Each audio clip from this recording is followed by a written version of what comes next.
Massaro at the Forexx Women's World Championships in Amsterdam. And yeah, you've just about an hour ago come off court. So how was that? Can you tell us? Yeah, it was okay. I lost 3-love to Natalie Grinham, and she played really well and didn't really let me into the match a great deal. It was pretty tough on there, and she played quite flawless squash, so no unforced errors, and I was struggling really from the off. You played before a few times. How's it gone in previous occasions? Well, I have never beaten her until this year, and then she had an illness and was out for a few months, and I drew her on her first tournament back and managed to win fairly comfortably. She was, I think, struggling a little bit physically, and then we played again a couple of months later, and I won again. So coming into the match, it was 2-0 to me on the last 2 meetings, but before that, I'd never beaten her. So I was feeling good, and you know, she was just too good tonight. Do you think she's going to go on and win, or? Yeah, well, if she plays like that, then I think she's going to be quite hard to stop. But tomorrow's another day, and whether you can play like that 2 days in a row is, you know, surely she can answer it. Yeah. And what's next for you? Next tournament?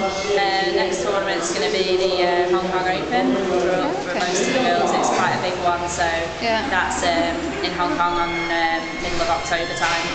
And you just, in the first and the second round, you actually played 2 girls from Hong Kong, I think, right? Yeah, I drew Joey Chan from out of the qualifying, who's improved a lot, but I managed to get a 3-0 win, and then had a tough match with Annie Howe yesterday, who's quite tricky, but managed to get off 3-1, so yeah. Cool. And I saw that you had a website. Is that something that you do yourself? You design yourself, or? Well, I had the website designed for me by a guy at home, and he's done a brilliant job. I really like the look of it. And then I try to update it as much as I can with match reports, where I'm going to be, my sponsors, things like that. So I do most of the work with it, but he's always there in the background in case I need any help. Okay. I saw you had a lot of sponsors.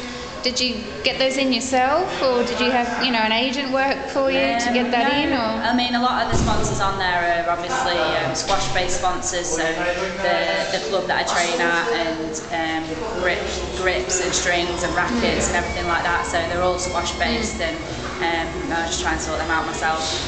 Okay. And what about, because obviously, you know, to be so successful in your sport, you need to have a big support network around you. Can you say much about that? The support network that you have? Yeah, I think having a support network, like at home and at tournaments, is crucial really, because I think it revolves a lot around how happy you are at tournaments and at home and during your training. So I'm lucky enough to have my husband who works with me quite closely, and obviously he's there off the court as well.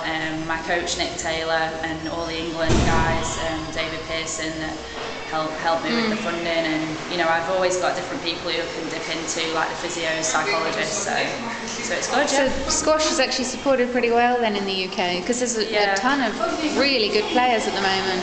Yeah, well, we have we have good funding.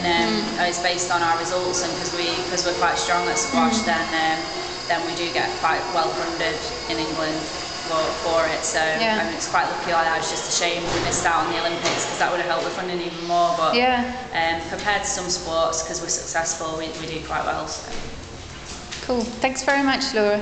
Okay, bye.